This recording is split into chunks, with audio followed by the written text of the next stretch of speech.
Hello students, आज के इस चैप्टर 7 इक्विलिब्रियम के लेक्चर नंबर 3 में हम सबसे पहले डिस्कस करते हैं general characteristics of equilibrium involving physical processes.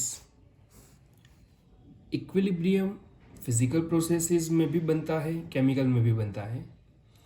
हमने अभी तक केमिकल प्रोसेसेस में होने वाले इक्विलिब्रियम, केमिकल इक्विलिब्रियम का स्टडी ही स्टार्ट नहीं किया है। अब तक हम कौन से फिजिकल प्रोसेसेस को कंसिडरेशन में ले रहे हैं। तो लास्ट के 2 लेक्चर में जो भी समझाया वो फिजिकल प्रोसेसेस के बारे में था। One of the theoretical topic है इस चैप्टर का। उसके क्या क्या कैरेक्टरिस्टिक निकल के आए वो हम नोट कर लेते हैं। First point, equilibrium is possible only in a closed system eight a given temperature.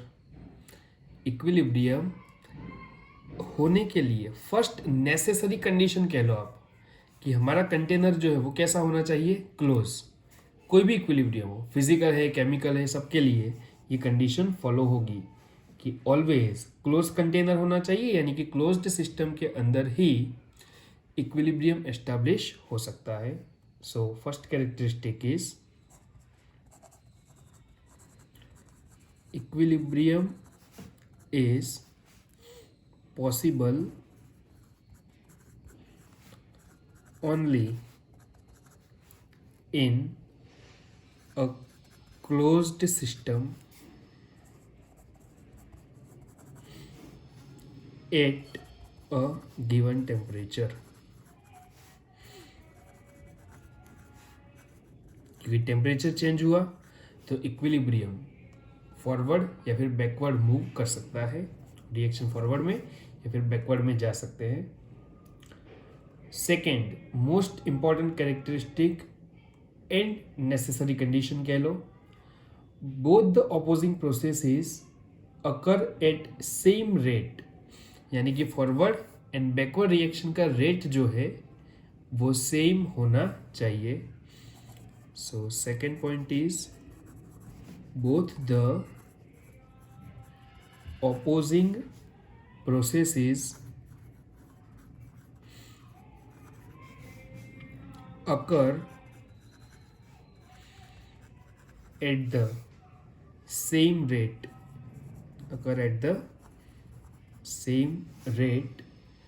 and second point, equilibrium always कैसा होता है, स्टैटिक और dynamic.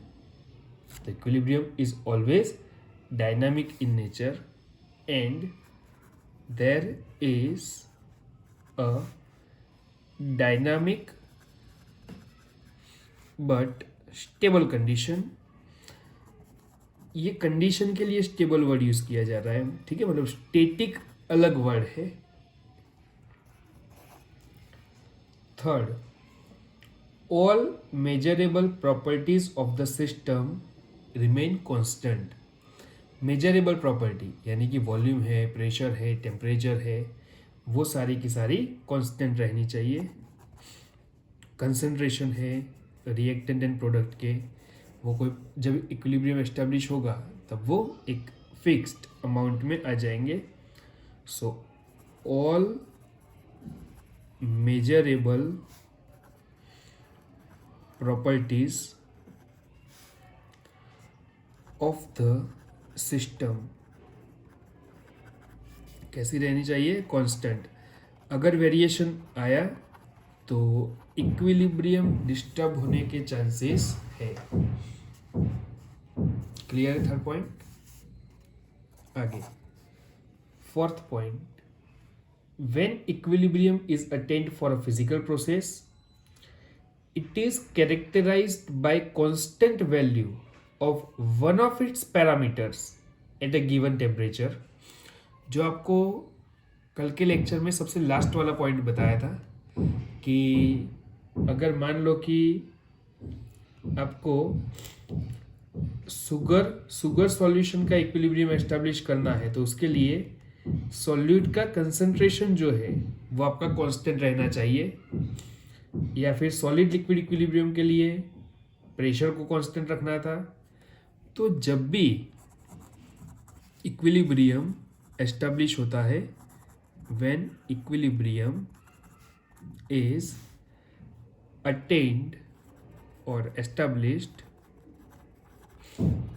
in a physical process. It is characterized by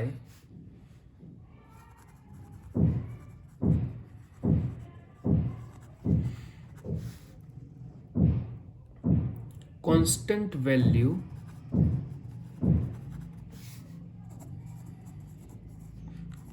of one of its parameters, उसके कोई एक parameter, वो हर एक condition के लिए अलग अलग पैरामीटर होगा, किसी के लिए कंसंट्रेशन हो सकता है, किसी के लिए प्रेशर हो सकता है, लेकिन कोई भी एक पैरामीटर की वैल्यू कांस्टेंट रहनी चाहिए. One of its parameter at given temperature, at a given temperature. Clear? And the last fifth point is, fifth point थोड़ा ज़्यादा क्लियर केमिकल इक्विलिब्रियम जब डिस्कस करेंगे उसके साथ होगा. अभी इसको एक पॉइंट की तरह याद रख लो. The magnitude of such quantities, magnitude यानी कि वैल्यू, इसमें से कोई भी क्वांटिटी हो सकती है. The magnitude of such quantities at any stage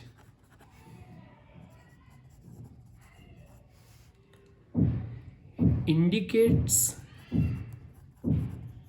the extent to which the physical process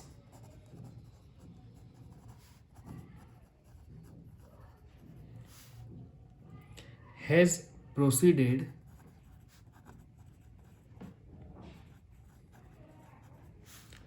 before reaching equilibrium, before reaching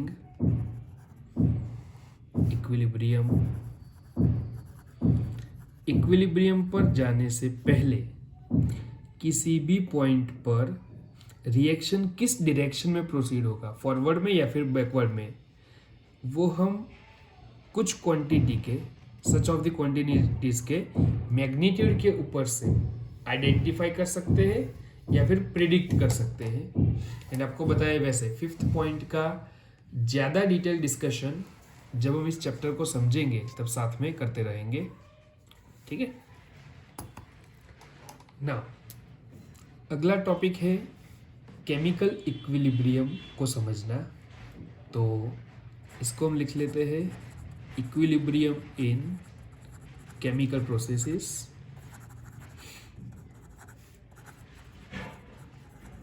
इसके अंदर थियरी, न्यूमेरिकल दोनों पार्ट का स्टडी करना है.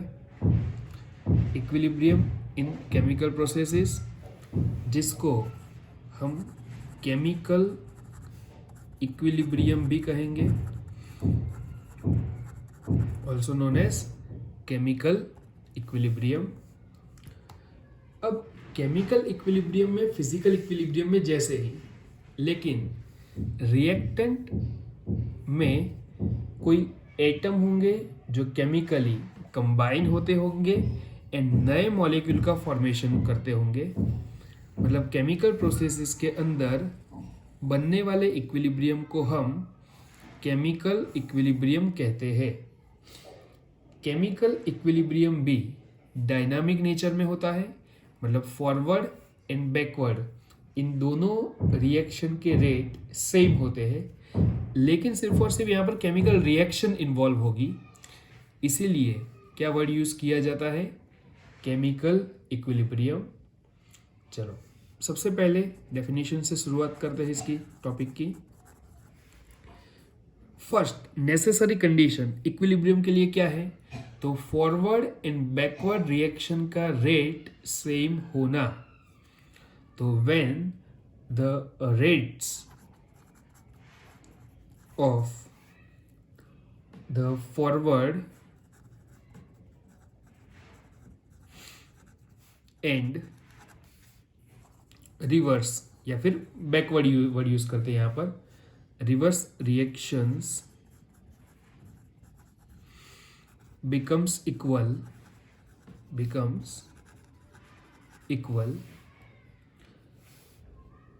इस टाइम पर आपके जो रिएक्टेंट एंड प्रोडक्ट के कंसंट्रेशन होंगे वो कांस्टेंट हो जाएंगे, क्योंकि जितना फॉरवर्ड से बैकवर्ड में जा रहा है उतना ही बैकवर्ड में से फॉरवर्ड में आएगा।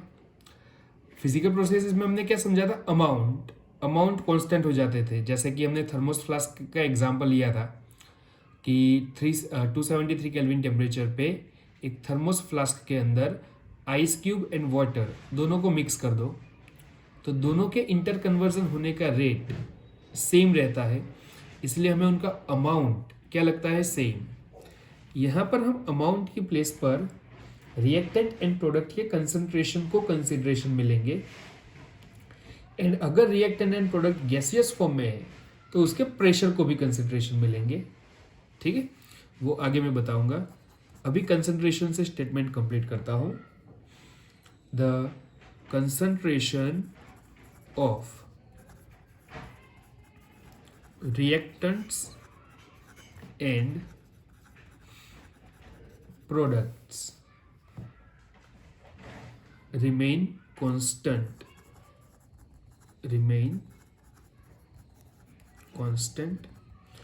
ये जो सिचुएशन है इसको हम कहते हैं chemical equilibrium. This stage is called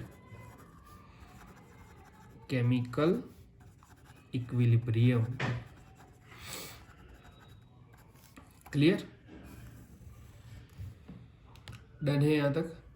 अब आगे इसको समझने के लिए मैं एक रैंडम एग्जांपल ले लेता हूँ। रैंडम एग्जांपल यानी कि रिएक्टेंट जो है उसको ए एंड बी से रिप्रेजेंट कर देता हूँ। ए एंड बी, मान लो ये दोनों आपके रिएक्टेंट है। इक्विलिब्रियम के लिए डबल एरो का साइन यूज करेंगे क्योंकि फॉरवर्ड एंड रिवर्स रिएक्शन दोनों होगी एंड दोनों ही सेम रेट से होंगी। वो मिलकर कुछ सी एंड डी प्रोडक्ट का फॉर्मेशन कर रहे हैं। तो ए बी ये आपके क्या है, रिएक्टेंट है। सी डी ये आपकी क्या है, प्रोडक्ट है।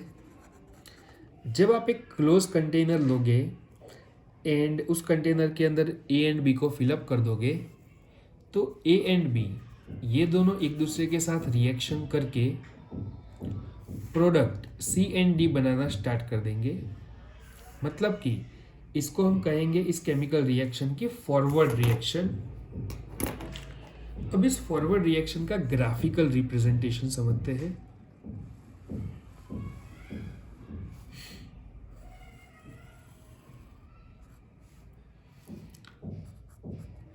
टाइम एंड वाई एक्सिस पर मैं लेता हूं कंसंट्रेशन को। ग्राफ है कंसंट्रेशन वर्सेस टाइम का। मान लो कि किसी रैंडम पॉइंट पर ये जो पॉइंट है वो concentration of A and B है। जब आपने रिएक्शन स्टार्ट किया तब मान लो कि ए एंड बी का कंसंट्रेशन इतना था। जैसे जैसे ये केमिकल रिएक्शन फॉरवर्ड डायरेक्शन में प्रोसीड होता जाएगा, रिएक्टेंट का कंसंट्रेशन क्या होता जाएगा, डिक्रीज। जैसे ही टाइम इंक्रीज होगा, मान लो कि आप पानी के अंदर शुगर ऐड कर देते हो तो प्रोडक्ट क्या बनेगी, शुगर सॉल्यूशन। तो उसके अंदर शुगर का अमाउंट धीरे धीरे डिक्रीज होता जाएगा क्योंकि शुगर पानी के अंदर डिसॉल्व होता गया। तो जब भी कोई केमिकल रिएक्शन होती है, रिएक्टेंट के कंसंट्रेशन जो है वो टाइम के साथ डिक्रीज होते जाते हैं, लेकिन डिक्रीज होने में उसकी एक लिमिट होती है। उसके बाद वो ऑलमोस्ट कांस्टेंट हो जाते हैं। ठीक है, मान लो कि जब हमने रिएक्शन स्टार्ट की होगी, अब देखो जब आप रिएक्शन स्टार्ट करते हो ना तब प्रोडक्ट कुछ नहीं होते। जब आपने जस्ट रिएक्टेंट को मिक्स किए हैं, ए एंड बी को मिक्स किया है, तब प्रोडक्ट सी एंड डी कुछ नहीं होगा। इसीलिए हम 0 पॉइंट से चालू करते हैं।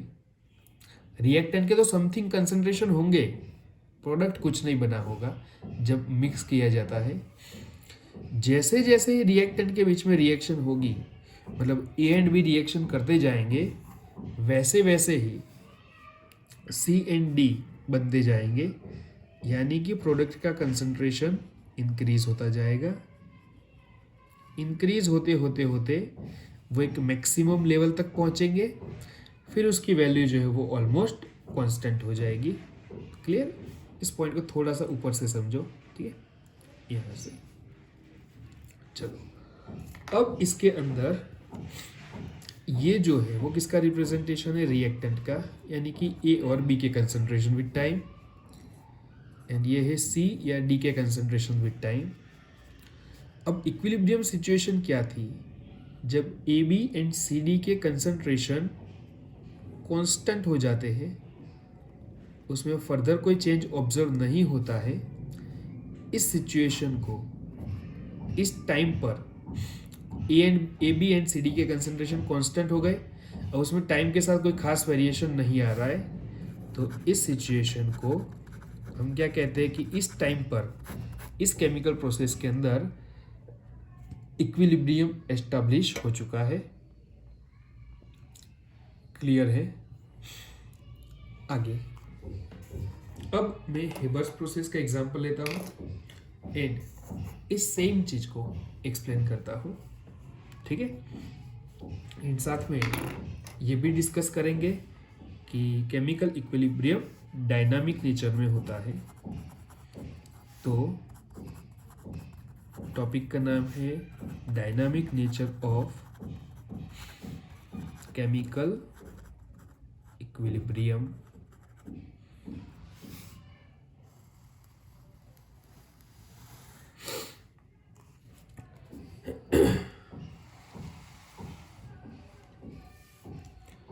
इसको समझने के लिए एग्जाम्पल ले लेते हैं हेबर्स प्रोसेस का।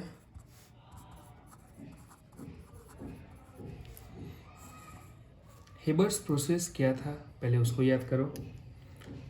तो N2 एंड H2 ये दोनों रिएक्शन करके अमोनिया का फॉर्मेशन करते हैं। इस प्रोसेस को हम हेबर्स प्रोसेस कहते हैं। N2 reacts with H2 and form NH3। Nitrogen के 2 एटम है, मल्टीप्लाइड बाई 2, 3 2 ज़ा 6, सो इसको हम फर्दर 3 से मल्टीप्लाई कर देते हैं। अगर आप एक क्लोज कंटेनर में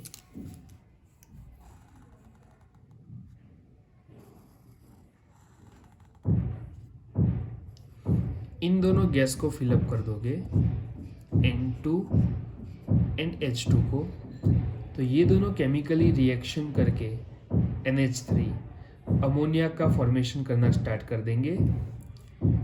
यहाँ पर हम ये रिएक्शन कराने के लिए हाई टेम्परेचर एंड प्रेशर लगा के रखते हैं। ये दोनों रिएक्शन करके अमोनिया बनाते जाएंगे, ये इसकी फॉरवर्ड रिएक्शन होगी।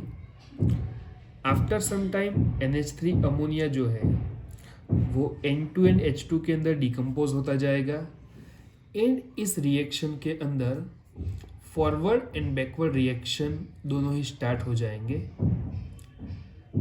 After certain time forward reaction का रेट एंड बैकवर्ड रिएक्शन का रेट सेम हो जाएगा।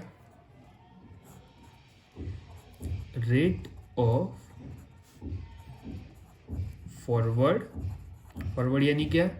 तो N2 एंड H2 दोनों जो गैस है उनका अमोनिया बनाने का रेट जो है वो ही रेट हो जाएगा इसका बैकवर्ड का। बैकवर्ड यानी कि अमोनिया डिकम्पोज होगा जिसमें से N2 एंड H2 इन दोनों गैस का फॉर्मेशन करेगा। So rate of forward reaction is equal to rate of reverse reaction. Clear? इस सिचुएशन को हम कहेंगे कि इस केमिकल प्रोसेस के अंदर इक्विलिब्रियम एस्टैब्लिश हो गया। That is the example of chemical equilibrium. Now अब डिस्कस करते हैं इसके डायनामिक नेचर को। कोई कहेगा कि हमें ऐसा लगेगा कि यहाँ पर NH3 एंड N2H2 इसके कंसंट्रेशन तो कांस्टेंट हो गए, concentration remain constant at equilibrium, लेकिन उसका कन्वर्जन का रेट जो है वो चालू का चालू ही है, कन्वर्जन का रेट चालू का चालू ही है, वो स्टेटिक नहीं हुआ है, वो डायनामिक है। ठीक है, इसके कंसंट्रेशन कांस्टेंट हो जाते हैं, लेकिन फॉरवर्ड एंड रिवर्स रिएक्शन का रेट सेम होने की वजह से इसका डायनामिक नेचर होते हुए भी रिएक्टेंट एंड प्रोडक्ट के कंसंट्रेशन जो है वो कांस्टेंट रहते हैं एट इक्विलिब्रियम। अब इसके डायनामिक नेचर को समझने के लिए हमने काम क्या किया, तो इसमें किसी पर्टिकुलर टाइम पर ड्यूटेरियम डाल दिया। ड्यूटेरियम ये होता क्या है, हाइड्रोजन का आइसोटॉप होता है। ठीक है, तो किसी पर्टिकुलर टाइम पर हम D2, N2, ND3 इन सबको मिक्स कर देते हैं। अब देखो, ड्यूटेरियम डालोगे तो नाइट्रोजन जैसे हाइड्रोजन के साथ रिएक्शन करता है ना, वैसे ही नाइट्रोजन ड्यूटेरियम के साथ रिएक्शन करेगा एंड प्रोडक्ट क्या बना देगा, ND3। इसको मैं यहाँ पर लिख लेता हूँ, NH3 के साथ ND3 बनेगा। जब हमने इसको मिक्स करके थोड़े टाइम के लिए रहने दिया और फिर इस मिक्सचर को एनालाइज किया, तो क्या रिजल्ट देखने को मिले वो ध्यान से समझो, जिससे आपको डायनामिक नेचर कंफर्म होगा। When this mixture is analyzed, कौन सा मिक्सचर, तो नाइट्रोजन ने हाइड्रोजन के साथ रिएक्शन करके अमोनिया बनाया था, हमने थोड़ा सा ड्यूटेरियम डाल दिया तो ND3 भी बना था।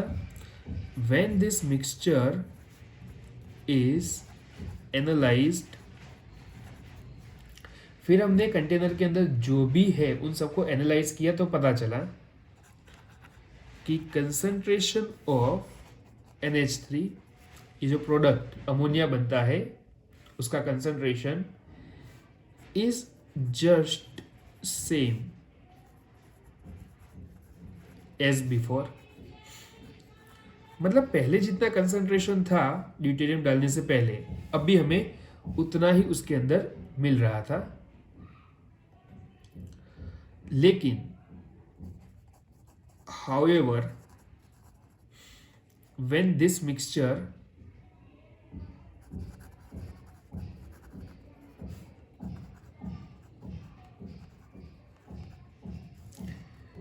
is analyzed by mass spectrometer, mass spectrometer एक इंस्ट्रूमेंट है जो आपको बहुत ही प्रिसाइज लेवल पर कौन सा रिएक्टेंट एंड प्रोडक्ट कितने अमाउंट में प्रेजेंट है वो आइडेंटिफाई करके देता है। तो हमने परफेक्ट आइडेंटिफिकेशन के लिए मास स्पेक्ट्रोमीटर का यूज किया, तो हमें पता चला it is found that ammonia and all deuterium forms of ammonia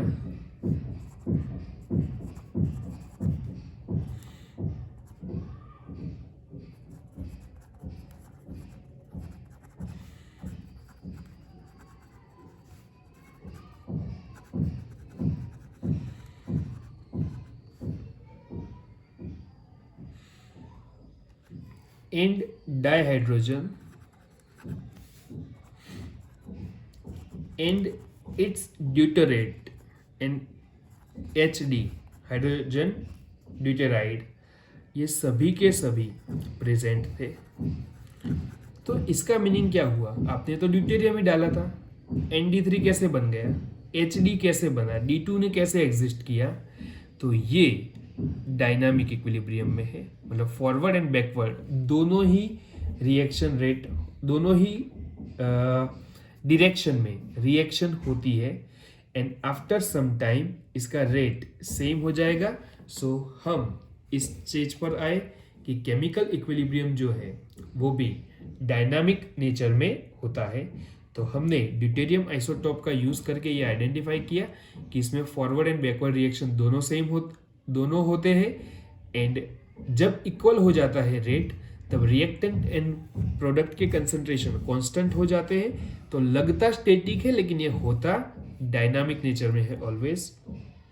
so we can say that chemical reactions reach at a state of dynamic equilibrium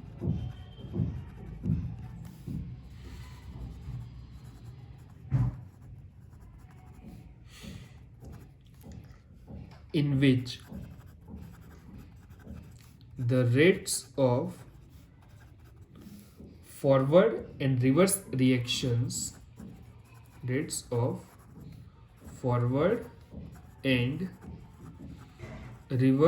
reactions are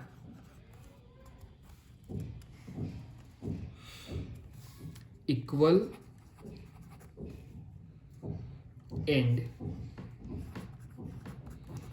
there is no net change in composition, यानी कि concentration and product की concentration constant हो जाएंगे but forward and backward reaction का rate same होगा in a chemical reaction is called dynamic chemical equilibrium. Clear? Change in composition. Done? तो ये खास अपने दिमाग में ये पॉइंट उतार लेना, ऊपर का जो डिस्कशन किया उसका conclusion.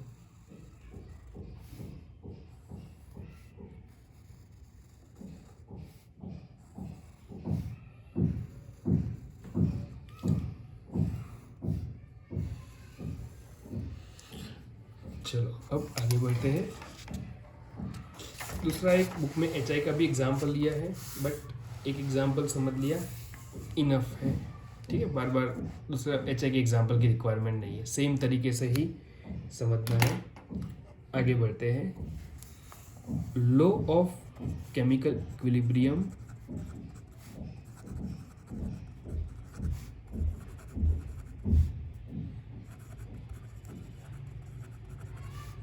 And equilibrium constant.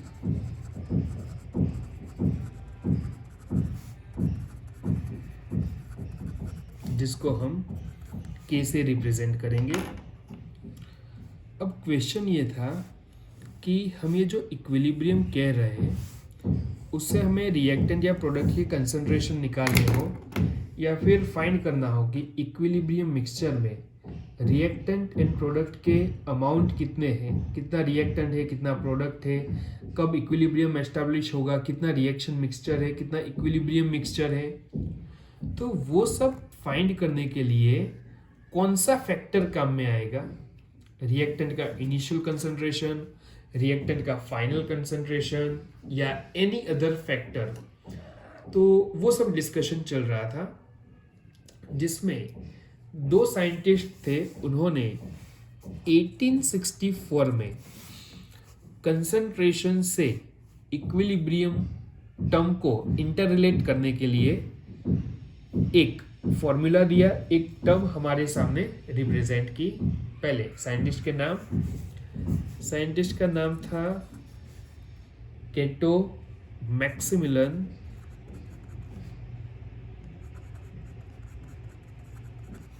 Gulberg, short में हम इसको गुलबर्ग कहेंगे। एंड दूसरे साइंटिस्ट थे नॉर्वेजियन वैग। इसको शॉर्ट में गुलबर्ग एंड वैग रिप्रेजेंटेशन कहते हैं। क्या कहा उन्होंने? तो मान लो कि कोई एक केमिकल रिएक्शन ले लेते हैं इसको समझने के लिए। A plus B gives C plus D। ये रिएक्शन इक्विलिब्रियम कंडीशन पे है। उन्होंने ये प्रपोज किया कि इस रिएक्शन को हमें रिप्रेजेंट करना है तो इसको हम इक्विलिब्रियम कांस्टेंट के का यूज करके रिप्रेजेंट कर सकते हैं। Concentration of C into concentration of D upon concentration of A into concentration of B. ऊपर आएंगे प्रोडक्ट के कंसंट्रेशन, नीचे आएंगे रिएक्टेंट के कंसंट्रेशन। इस रेशियो को हम कहते हैं इक्विलिब्रियम कांस्टेंट के। स्क्वायर ब्रैकेट यहाँ पर कंसंट्रेशन को रिप्रेजेंट करता है, एंड अगर इसके आगे कोई पावर होंगे, कोई स्टोइकियोमेट्रिक कोएफिशिएंट होंगे, तो उसको इसके पावर में पुट अप किया जाएगा फर्दर। पहले इतना समझाता हूं मैं। इसमें के जो टर्म है, या फिर इसको हम के सी से रिप्रेजेंट करेंगे। जब भी यहाँ पर कंसंट्रेशन लिया गया है तब के सी यूज करेंगे, इन प्रेशर होगा तो उस केस में के पी यूज करेंगे। ठीक है, तो सबसे पहले के सी क्या है? तो के सी को हम कहते हैं इक्विलिब्रियम कांस्टेंट। तो इक्विलिब्रियम कांस्टेंट को के से रिप्रेजेंट करेंगे। जब भी रिएक्टेंट एंड प्रोडक्ट के कंसंट्रेशन को कंसिडरेशन में लिया गया है तब के सी सिंबल यूज करेंगे। आगे इसके राइट साइड पर जो है ये part, concentration of product by concentration of reactant, इस रेशियो को हम इक्विलिब्रियम कांस्टेंट एक्सप्रेशन कहते हैं। इक्विलिब्रियम कांस्टेंट को कैसे एक्सप्रेस किया जाए? So this is a format. Equilibrium equation जो है उसको हम पहले लॉ ऑफ मास एक्शन भी कहते थे। एक इंफॉर्मेटिव चीज है, क्योंकि कंसंट्रेशन के लिए पहले एक्टिव मास ये वर्ड यूज किया जाता था। तो कभी कोई पुरानी बुक में या फिर क्वेश्चन में एक्टिव मास वर्ड यूज किया है तो उसका मीनिंग क्या निकालना है? कंसंट्रेशन। कंसंट्रेशन को ही एक्टिव मास कहते हैं।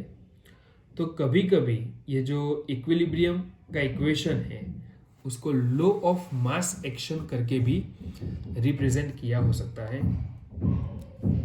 नाउ और एक चीज पर मैं जाता हूं। मान लो कि इस रिएक्शन में आगे कोई कोएफिशिएंट है। कोएफिशिएंट यानी कि बैलेंसिंग के नंबर, जिसको मैं small a b c d से रिप्रेजेंट कर देता हूं।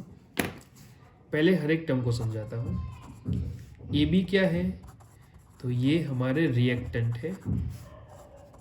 सी डी क्या है? तो ये है प्रोडक्ट। स्मॉल ए बी क्या है?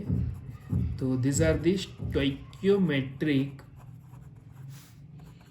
कोएफिशिएंट ऑफ रिएक्टेंट, जो बैलेंसिंग करने से, रिएक्शन को बैलेंस्ड केमिकल इक्वेशन बनाने से ये नंबर आपको पता चलेंगे। जैसे अमोनिया का प्रोडक्शन का था N2 + 3H2, तो वहाँ पर H2 के आगे कौन सा स्टोइकियोमेट्रिक कोएफिशिएंट था? 3। तो यहाँ पर इसको स्टोइकियोमेट्रिक कोएफिशिएंट को मैंने स्मॉल ए बी से रिप्रेजेंट किया है। इसी तरह से स्मॉल सी डी, इसको आप क्या समझ सकते हो? So this are the stoichiometric coefficient of product. जो प्रोडक्ट है उसके स्टोइकियोमेट्रिक कोएफिशिएंट है। अब उसका यूज कैसे करना है? तो वो जो है वो पावर में जाएंगे। मतलब सी के आगे स्मॉल सी है तो यहाँ पर सी, कैपिटल डी के ऊपर पावर डी, यहाँ पर स्मॉल ए एंड यहाँ पर स्मॉल बी। तो जो स्टोइकियोमेट्रिक कोएफिशिएंट होते हैं उसको उसी रिएक्टेंट के पावर में पुट अप करना है। ठीक है, मतलब 2 होगा तो स्क्वायर हो जाएगा टर्म का, 3 होगा तो क्यूब हो जाएगा। वो हम आगे कैलकुलेशन में देखेंगे। अब इस चीज को मैं 2 एग्जाम्पल से रिप्रेजेंट कर देता हूँ। ये जो समझा वो वन टाइप ऑफ एक्सप्रेशन है। तो कैसे इस एक्सप्रेशन का यूज किया जाता है? एग्जाम्पल नंबर 1, हेबर्स प्रोसेस ले लेते हैं।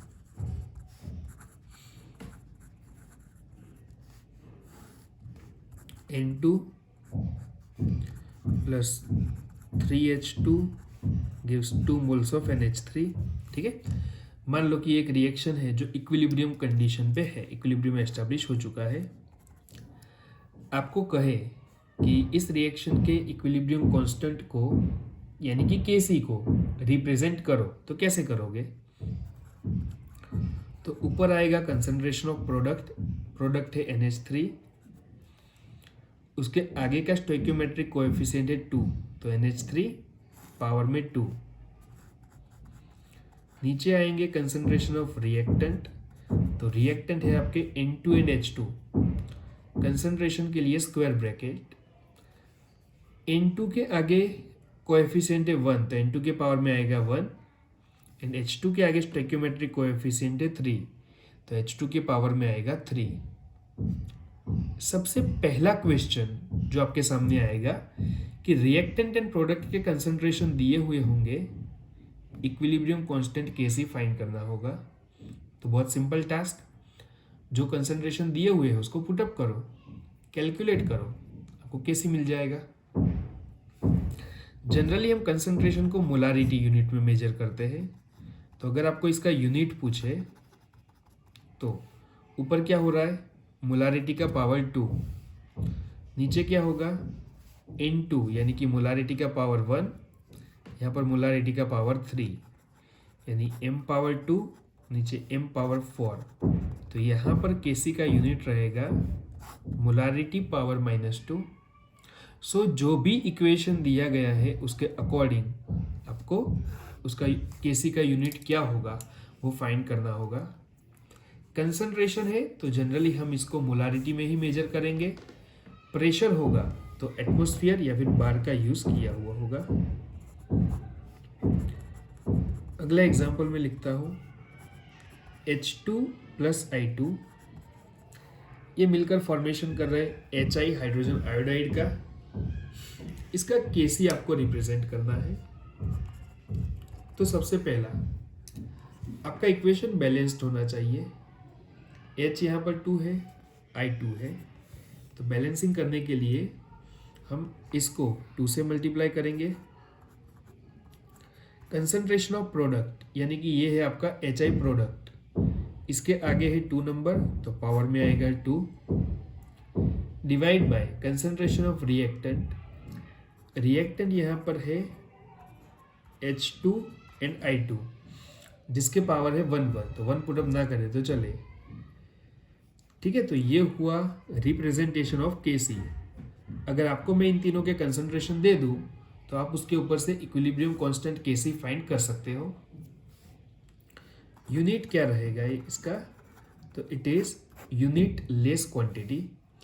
ऊपर मोलारिटी पावर 2 है, नीचे भी मोलारिटी का पावर 2 होगा, तो कट हो जाएगा, तो यहाँ पर कोई भी यूनिट नहीं बनेगा। सो Kc इक्विलिब्रियम कांस्टेंट के यूनिट फाइंड करने हैं, तो वो भी स्टोइकियोमेट्रिक कोएफिशिएंट के ऊपर से डिसाइड होंगे। क्लियर? तो इस पेज पर मैंने जो डिस्कशन किया उसके ऊपर से एक स्टेटमेंट बना देता हूँ एंड उसको यहाँ पर लिख लेता हूँ कि इक्विलिब्रियम कांस्टेंट को आप रिप्रेजेंट कैसे करोगे।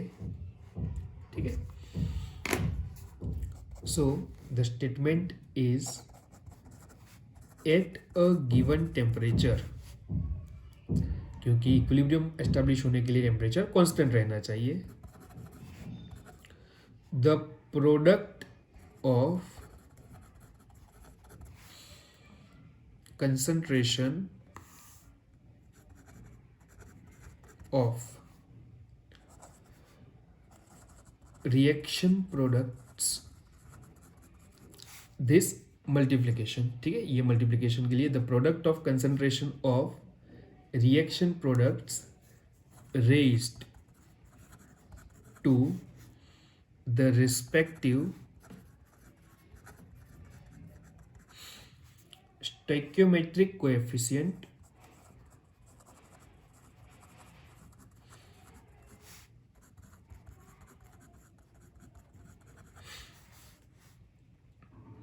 in the balanced chemical equation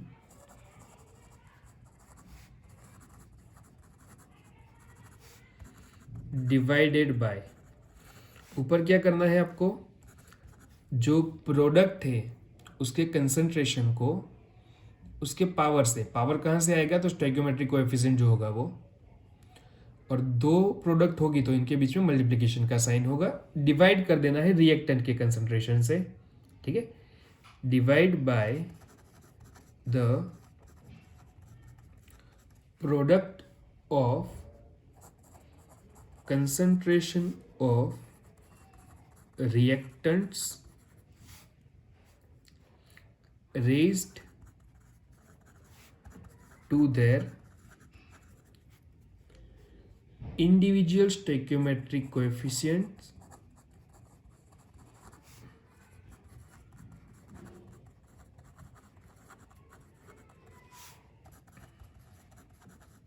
मतलब उसके ऊपर उसके जो इंडिविजुअल स्टोइकियोमेट्रिक कोएफिशिएंट है वो उसके पावर बनेंगे, हैज अ कांस्टेंट वैल्यू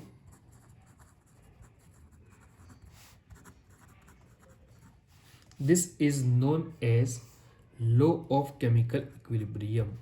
ठीक है, ये जो स्टेटमेंट लिखा आपके सामने, इसको हम क्या कहते हैं, लॉ ऑफ केमिकल इक्विलिब्रियम, जिससे इक्विलिब्रियम कांस्टेंट केसी को हम रिप्रेजेंट करेंगे। एंड अगर न्यूमेरिकल में पूछा है तो रिएक्टेंट एंड प्रोडक्ट के कंसंट्रेशन आपके पास अवेलेबल होंगे जिससे हम केसी फाइंड करेंगे। तो आज जो समझा उसके मैथमेटिकल न्यूमेरिकल हम नेक्स्ट लेक्चर में सॉल्व करेंगे। ठीक है, तो अब ये पूरा चैप्टर मैक्सिमम न्यूमेरिकल में ही जाएगा। थियोरेटिकल कंसेप्ट क्लियर करना है, फिर उसके न्यूमेरिकल सॉल्व करने हैं। पूरा चैप्टर इसी तरह से आगे मूव होगा। चलो आज के लेक्चर में यहाँ तक रखते हैं, बाय।